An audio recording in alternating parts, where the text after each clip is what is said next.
John, Peter and I are driving into the studio in the most fantastic car I think I've ever seen. It's called FAB1, and it's a full-size version of Lady Penelope's Thunderbird's car, and it's got just about everything that you can think of.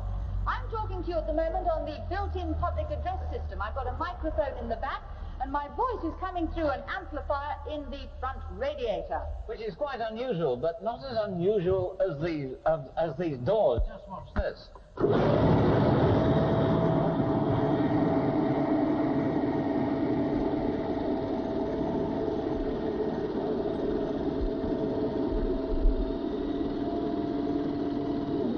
Well, how about those for electrically operated doors? Now, FAB1 is 22 feet, 6 inches long, and is 8 feet wide. It weighs over 3 tons, which is about the weight of a medium-sized elephant. It's got 2 rear wheels and 4 front.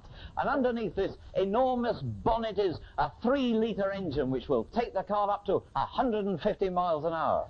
The driver sits here in the middle of the front, and as well as having all the controls at his fingertips that he needs to actually drive the car, he also has several other odd controls which control all the gimmicks on the car. For instance, this switch here controls the front number plates, which can be revolved.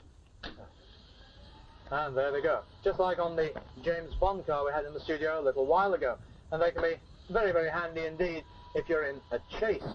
And there's another switch which, if I operate, opens up the front radiator grille so that I can use the machine gun, which is beginning to poke its nozzle through the front there. And if by any chance I'm in a really desperate strait and I have to fire the machine gun at night, then I've got 6 great big headlights to light up the target. You got some bright lights there, Pete. That's great. Well, sitting in the back, I've got a really splendid all-round view with this Perspex dome here, which, by the way, has got special built-in protection against bullets. And if by any chance the scenery is pretty dull and I don't want to look at it, I can always ask the driver to switch on the television, which is in the front dash. The television screen is here, but before it can be used, well, I've got to put up the aerial with this switch.